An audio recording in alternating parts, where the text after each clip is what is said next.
Estamos começando mais um programa É Justo, programa produzido pela TV UNAEP em parceria com a Faculdade de Direito da Universidade de Ribeirão Preto.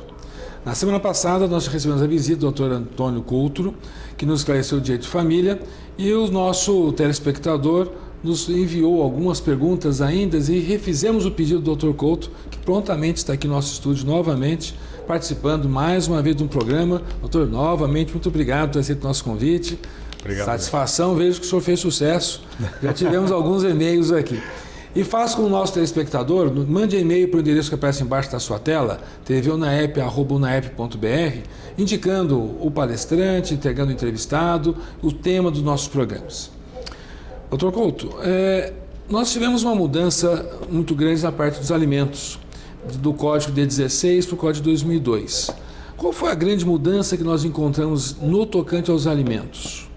Bom, em relação à questão da obrigação alimentar, desde já agradecendo também o convite novamente, a satisfação de estar aqui, mas retornando então, a mim parece que a maior alteração que houve foi aquela que diz respeito à inclusão dentro do capítulo de alimentos da possibilidade de os companheiros eventualmente serem acionados para pagar alimentos para a companheira ou a companheira pagar para o ex-companheiro, e também aquele detalhe que na outra oportunidade foi referido aqui, que mesmo sendo culpado, o ex-cônjuge tem o direito de pedir ao ex-companheiro, se bem que a culpa não é discutida na união estável, mas estou falando só por hipótese, mas em relação ao casal que era casado, aquele que foi o culpado poder pedir a pensão quando não tem a condição para trabalhar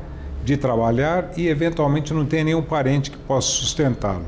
E neste caso, o outro cônjuge poderá ser obrigado a pagar, mas conforme o mínimo necessário à sobrevivência, à subsistência do seu ex-marido ou ex-mulher. O que o senhor achou da inclusão dos alimentos do status de família? Que a legislação brasileira antes não tinha, nós importamos do direito espanhol os alimentos côngruos, né? O que o senhor achou dessa novidade que surgiu entre nós? Qual o reflexo disso para a sociedade? Olha, eu não tenho visto qualquer discussão maior dentro da jurisprudência a respeito disso. Um detalhe que foi assimilado e bem, e não tem havido complicador nenhum em razão disso. A questão da maioridade do filho. Bom, essa situação no início houve principalmente nos tribunais estaduais uma discussão muito grande e também uma dúvida tão grande quanto sobre se o filho que completasse 18 anos de idade, o pai já ficava desobrigado de pagar automaticamente. Eu particularmente nunca entendi dessa forma, sempre pensei que os alimentos derivam em primeiro lugar da necessidade de quem pede, da possibilidade de quem pode pagar, como já era no Código de 1916, e também de um terceiro item que seria a proporcionalidade entre esses dois fatores. Agora, em relação à questão da maioridade, o Superior Tribunal de Justiça, ainda bem, desde logo ele se preocupou muito com isso e acabou inclusive sumulando a matéria e afirmando que a maioridade por si só não exclui o direito e a obrigação alimentar. Tanto que nós temos que pensar o seguinte, que na legislação do imposto de renda e para fins previdenciários em determinadas situações também, até os 24 anos a pensão é devida. Portanto, não há que se ter critério diverso desse. É lógico e evidente que se o filho completa 18 anos, para de estudar e não quer saber de fazer mais nada, não trabalha e também não quer estudar mais, aí eu não tenho dúvida que o pai poderá pedir a exclusão. Agora, essa exclusão também não pode pura e simplesmente ser determinada pelo juiz sem ouvir o alimentando antes. Ele tem que observar o princípio do contraditório, tem que dar direito a produzir provas relativas àquilo que foi alegado como impedimento a que pare de pagar a pensão, ou então como possibilidade de se parar de pagar. Então, o simples fato de parar de pagar vai preso. Muito provavelmente. Se depender de mim, irá. Com certeza. Até então é necessário. Para mim, a questão é a seguinte: paternidade é uma coisa muito séria. E quem assume a paternidade, quem assumiu o fato de que quer ser pai ou de que está sendo pai, tem que arcar com isso. Então é necessário mover uma ação. Ação de exoneração de alimentos. Ou então ele pede dentro do próprio processo onde foi fixada a pensão, mas o juiz tem que observar o contraditório, tem que dar direito a produzir provas, eventualmente, ainda que incidentalmente ali. Doutor, como que fica a questão dos alimentos no tocante à idade? Os idosos? Bom, ou existe algum limite de idade? O Estatuto do Ancião trouxe uma mudança muito grande. Porque, em primeiro lugar, que o Estatuto do Ancião mudou visceralmente um determinado detalhe da obrigação alimentar, que é o seguinte: em relação ao ancião, ele pode pedir a pensão para quem ele quiser. E, inclusive, pode pedir para 2 ou 3 parentes ou mais ao mesmo tempo. Dentro daquela ordem que o Código Civil, ou da referência que o Código fala sobre os co-obrigados, o ancião pode pedir para um irmão, pode pedir para um filho, pode pedir para uma irmã também, e o juiz aí vai ver quem pode pagar, quem não pode, e ele pode até dividir entre todos, o que já não ocorre normalmente em relação ao filho. Porque o filho, em primeiro lugar, ele tem que mover a ação contra o pai. Se ficar demonstrado que o pai não pode pagar, daí ele pode ir contra o avô ou a avó. O que não pode é ele fazer uma salada e mover a ação contra os pais, contra os avós, pegar avós paternos, avós maternos. E deixar para o juiz decidir quem paga. Deixar para o juiz ver quem é que vai pagar e ponto final. Os idosos já podem.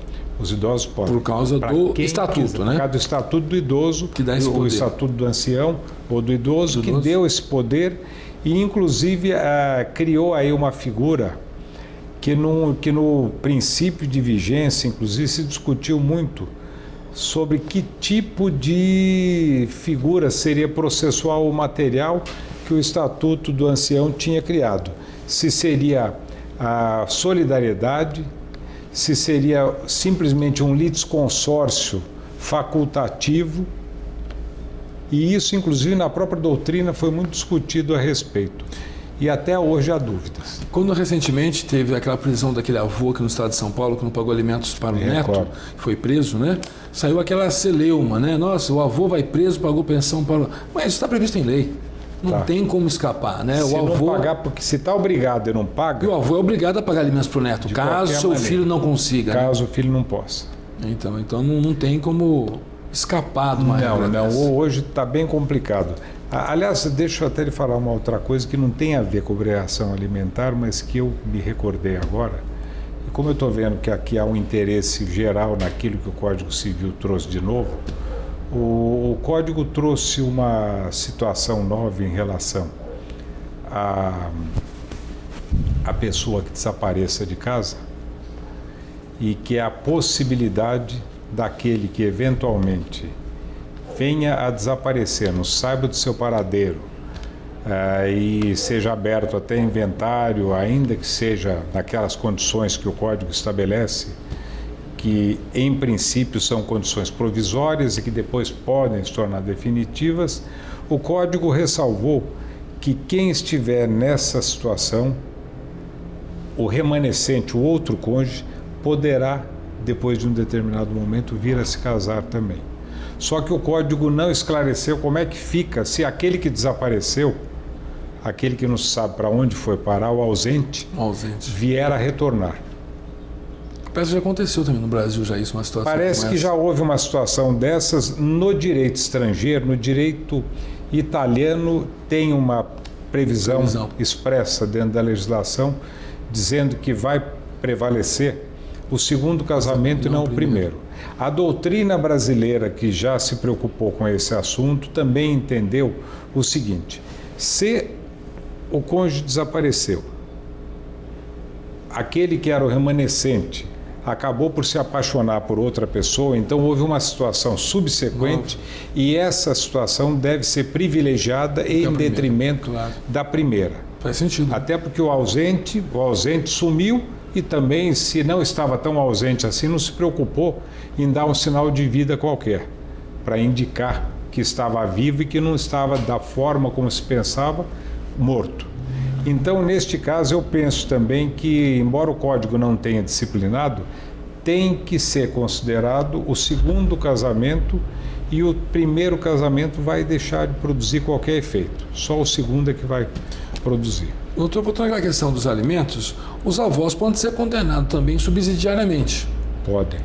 Condena o filho móvel contra o pai não pode pagar R$1.000, é condenado em 500, o neto se volta contra o avô para reclamar a diferença. Sim, mostrando que o pai não tem condição de pagar, os avós, paternos ou maternos, poderão ser acionados. E aí, supondo que nós temos 4 avós, os 4 são responsáveis. Mas o neto pode escolher quem que ele vai acionar, e nesse caso ele não pode acionar todo mundo. Tem que escolher um? Ele vai ter que escolher ou o avô paterno ou o avô materno e mover a ação contra aquele. Não há um litisconsórcio aí não obrigatório, nem facultativo, nem uma solidariedade obrigatória que tenha que ser considerada para esse fim. Entendi. E quando nós falamos em alimentos, já pensa, né?